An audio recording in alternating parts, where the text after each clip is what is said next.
critical question facing Republicans is whether Donald Trump can get the party's most conservative members behind him and unite the GOP as this campaign season takes an ugly turn. Let's talk about all of this with the founder of The Blaze and nationally syndicated radio host Glenn Beck. Good morning, Glenn.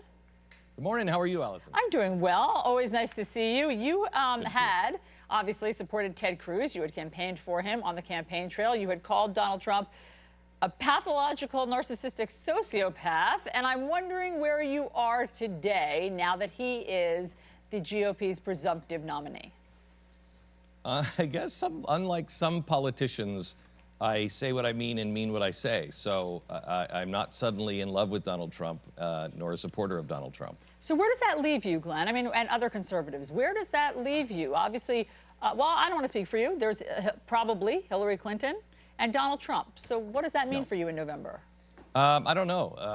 I am a never Hillary, never Donald. I am not for a progressive politician. And I also find it very difficult to stand behind somebody who doesn't hold the same principles. I can vote for somebody who doesn't necessarily have the same policies, but the same principles are really important to me. But I'm not endorsing anybody. Ted Cruz is the first person ever I've endorsed, so I'm not going to endorse anybody. My vote is my vote, and everybody else can make their own decision. They've done that already, so that's the great thing about America. Well, you say that Donald Trump doesn't hold the same principles. You know, he says that he is a conservative and that he believes in conservative principles. And here are the people who have come around on him. Former Texas Governor Rick Perry, Governor Bobby Jindal, I mean, both past opponents of his, Senator Orrin Hatch, the key donor, Sheldon Adelson, Senate Majority Whip John Cornyn, Tennessee Senator, whom he met with yesterday, Bob Corker. The list goes on. What do they see that you don't? I don't know. You'd have to ask them. Here's what I see. I see a guy that I don't believe is trustworthy. I don't believe that he is humble. I don't believe that he actually, I'd be really careful on this because I think at times when he says things, I believe he actually believes what he's saying at the time. But he is, for instance, yesterday we were talking about his stance on guns. He said, and I'm quoting, I absolutely am not advocating for guns in the classroom, but there are cases where I think there should be guns in the classroom. Well, which is it? I don't know. I think he believes both of those. But that, again, is for the individual to decide. I don't hold it against anybody who, especially the progressives, who believe in big government, who believe in an all-serving state.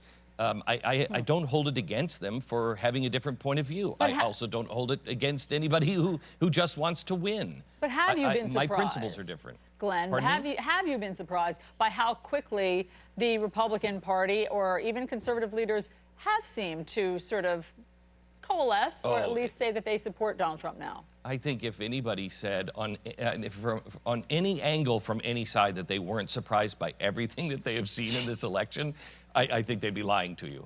I'm surprised daily. Yesterday we were just saying, in a joking fashion, because the first thing, this is going to be a highly entertaining race. The first ad that comes out, he calls Bill Clinton a rapist. And we were joking on the air yesterday, how long before he gets to the list of the people that the Clintons have killed? Well, yesterday he started with Vince Foster. So I have no idea what either side is going to do. I will tell you this, the secret behind Donald Trump, because I've been wrong about Donald Trump every step of the way. I just didn't think that this would work. I just didn't think people would take him seriously. I thought people would have a problem with some of the things that he said, but they haven't. And when you see that the Bernie Sanders people are now saying, a quarter of them in some polls are saying that they will come over to Donald Trump. Yeah. It's not about Marxism. It's not about capitalism. It's not about policies. It's about destroying the system that has been lying to us on both sides for as long as I've lived. The parties are completely out of control and completely out of touch. And Hillary Clinton doesn't realize that the game has entirely changed. She's playing the old mainline politician that will say whatever they have to say to get elected. Donald Trump, I think, also says whatever he has to say to get elected, but in a completely different way. Yeah. It's not about what he's saying as much as it is how he's saying it. And just to be clear, Vince Foster committed suicide. There are conspiracy theories. I mean, you know, I know you were using a shorthand. I'm not. Yeah, and I'm not. We were joking about how long it gets. We've talked about that list of, I don't even know what it is, 40 people that they killed in a joking fashion. That's the conspiracy How long would it theory. take? Sure, I get Right. it. Glenn, should Donald Trump release his taxes? Yeah, I think he should, but I don't think he will, and it's not for anything nefarious. I think it is exactly the same thing that happened with his with the fundraiser for the veterans. He said he raised $6 million. $2.5 million, a fundraiser for veterans, is great. Somehow or another, I don't think he felt that that was big enough for Donald Trump, so he said that it was $6 million. Then they strangely lied about it for months until they released and said, oh, well, we didn't raise the $6 million. It's only because he inflates numbers to make himself look bigger.